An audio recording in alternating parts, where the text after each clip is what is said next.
¿Qué tal? Muy buenos días, tardes o noches, según la hora que estén viendo este video. Mi nombre es Jorge Antonio Barrera Muñoz, soy estudiante de la Universidad Virtual del Estado de Guanajuato. Mi número de matrícula es la 200141593 de la licenciatura en Derecho. Nombre del módulo, control de convencionalidad. Nombre del reto, reto 4. ¿Te atreves a realizar control de convencionalidad? Nombre de la asesora educativa, licenciada Lidia Aurora López Núñez. Fecha de elaboración del presente video, 28 de mayo de 2023. Para este reto se nos pide dar lectura y posteriormente una respuesta a un planteamiento, el cual es el siguiente. El 10 de junio de 1992 se registró el nacimiento de Rosaura Gómez López, quien hace 6 meses acudió ante el registro civil para solicitar la modificación de su acta de nacimiento a fin de que ésta fuera acorde con su identidad sexogenérica y se indicara que se trata de un hombre y que su nombre es Nicolás Gómez López.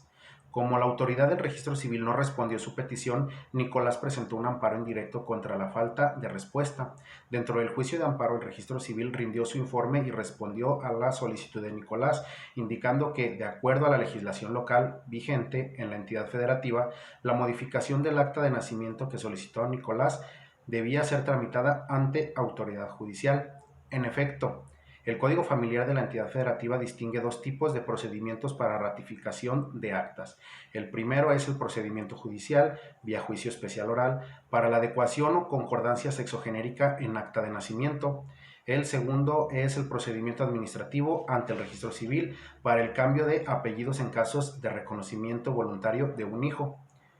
¿Qué harías si fueras juez de distrito y estuvieras conociendo del juicio de amparo indirecto? ¿Niegas el amparo confirmando que el trámite debe realizarse por vía judicial o concedes el amparo y ordenas al registro civil dar trámite a la solicitud? Bueno, en mi caso yo concedería el amparo indirecto, ya que el artículo 107 fracción 2 de la ley de amparo señala que es procedente contra actos u omisiones que provengan de autoridades distintas de los tribunales judiciales, administrativos o del trabajo. En cuanto a la omisión del registro civil, este vulneró el derecho de petición, el cual tiene fundamento en el artículo 8 constitucional, primer párrafo, el cual señala que los funcionarios y empleados públicos respetarán el ejercicio del derecho de petición, siempre que ésta se formule por escrito de manera pacífica y respetuosa. En este caso, no se especifica si Nicolás realizó por escrito la solicitud ante el registro civil, por lo que se puede citar la tesis aislada emitida por tribunales colegiados de circuito con número de registro 20-24-996 en materia constitucional, que señala que en cuanto al derecho de petición, el requisito de formularlo por escrito previsto en el artículo 8 de la Constitución Política de los Estados Unidos Mexicanos no debe considerarse incumplido si la solicitud se realiza por cualquier otro medio,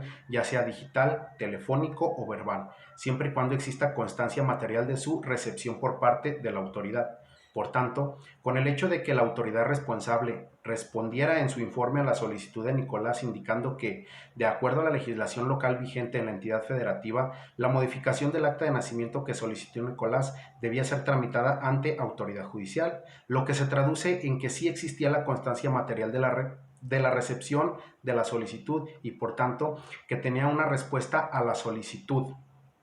pero no la hizo saber sino hasta que este juzgado de distrito le solicitó la rendición de su informe, por lo que la autoridad responsable incumplió con lo señalado en el párrafo segundo del artículo 8 constitucional, el cual señala que a toda petición deberá recaer un acuerdo escrito de la autoridad a quien se haya dirigido, la cual tiene obligación de hacerlo conocer en breve término al peticionario, lo cual el registro civil no realizó, actualizándose así lo señalado en el artículo 107 fracción 2 de la ley de amparo, razón por la que se le concede el amparo. Ahora, dicho lo anterior, es procedente ordenar al registro civil realice la modificación del acta de nacimiento, con fundamento en el artículo primero constitucional, el artículo 3 de la Convención Americana sobre Derechos Humanos y el artículo 16 del Pacto Internacional de Derechos Civiles y Políticos, que señalan que toda persona tiene derecho al reconocimiento de su personalidad jurídica, la cual es la identidad por la que se reconoce a una persona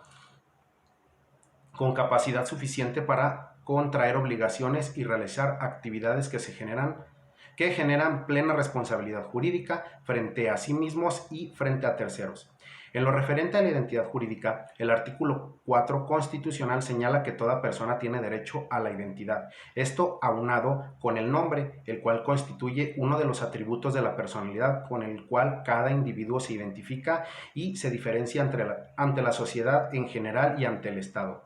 La Convención Americana sobre Derechos Humanos reconoce el derecho al nombre en su artículo 18, el cual señala a la letra: toda persona tiene derecho a un nombre propio y a los apellidos de sus padres o al de uno de ellos. La ley reglamentará la forma de asegurar ese derecho para todos. La primera sala de la Suprema Corte de Justicia de la Nación, derivado del amparo en revisión 7529/2019, emitió la tesis aislada con registro digital 2022-192 en materia constitucional civil, bajo el rubro Derecho humano al nombre, la facultad de modificarlo a fin de adecuarlo a la realidad social de la persona. Esta señala que, en los casos en los que una persona ejerza acción civil para modificar el nombre que aparece en su acta de nacimiento, por existir una incongruencia entre dicho registro y la realidad sobre cómo se autoidentifica, es identificada por su entorno, debe reconocerse su derecho a modificar tal registro a fin de adecuarlo a su realidad social, pues debe existir una congruencia entre la autoidentificación de la persona, como la sociedad la identifica, y la forma en que el Estado debe registrarla e identificarla. A su vez, la Corte Interamericana de Derechos Humanos emitió la opinión consultiva OC-24/17, donde en su fracción 7 con título "El derecho a la identidad de género y los procedimientos de cambios de nombre", en el apartado A sobre el derecho a la identidad, en su punto número 88, señala que un aspecto central del reconocimiento de la dignidad lo constituye la posibilidad de todo ser humano de autodeterminarse y escoger libremente las opciones y circunstancias que le dan sentido a su existencia conforme a sus propias opciones y convicciones. El punto 90 de esta misma fracción señala que respecto al derecho a la identidad, la Corte Interamericana de Derechos Humanos ha indicado que puede ser conceptualizado en general como el conjunto de atributos y características que permiten la individualización de la persona en sociedad. En el apartado C de esta fracción, sobre el procedimiento de solicitud de adecuación de los datos de identidad de conformidad con la identidad de género autopercibida, en su punto 117, señala que, con la finalidad de que las personas interesadas puedan modificar los registros y los documentos de identidad para que estos sean acordes con su identidad de género autopercibida, los procedimientos deben estar regulados e implementados de conformidad con ciertas características mínimas, de manera que este derecho se vea efectivamente protegido.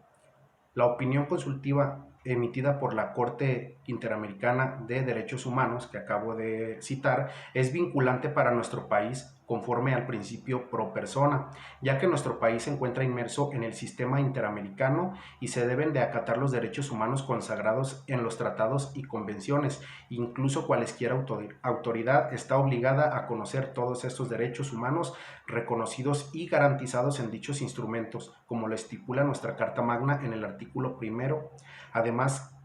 es de reconocer que cuando existe alguna norma interna federal o local que atente contra la dignidad humana o derechos humanos, el artículo 133 constitucional permite incluso dejar de aplicar estas normas internas que contravengan dichos instrumentos internacionales. Por lo anterior señalado, es procedente ordenar que el registro civil realice la modificación del acta de nacimiento, pues el nombre es un derecho que toda persona tiene, así señalado por el artículo 4 constitucional y el artículo 18 de la Convención Americana sobre Derechos Humanos. Por lo tanto, el derecho a que el nombre se ajuste a la autopercepción de Nicolás se encuentra protegido por el artículo primero constitucional, el artículo 3 de la Convención Americana sobre Derechos Humanos, el artículo 16 del Pacto Internacional de Derechos Civiles y Políticos y los puntos 88, 90 y 117 de la opinión consultiva OC-24/17 emitida por la Corte Interamericana de Derechos Humanos. A su vez, el artículo 8 constitucional protege el derecho que asiste a cualquier persona a recibir una respuesta a cualquier petición o solicitud que haga a una autoridad pública, sin que necesariamente implique una respuesta favorable a la petición. Como conclusión, en el ámbito interno, son las autoridades nacionales las que, de acuerdo con sus competencias, deben aplicar el control de convencionalidad, asegurando el cumplimiento del principio pro persona, Dichas autoridades del ámbito interno son las ministras, ministros, magistradas, magistrados, juezas, jueces, fiscales y defensores, los cuales tienen la obligación de analizar las normas internas y los actos de autoridades para que se integren adecuadamente a la Convención Americana sobre Derechos Humanos y a los demás instrumentos internacionales en materia de derechos humanos que México ha firmado y ratificado. Por lo tanto, todos los operadores jurídicos estamos obligados a ser capaces de analizar las características del sistema jurídico nacional, del sistema regional y del sistema universal de protección de los derechos humanos. Por mi parte sería todo. Muchas gracias.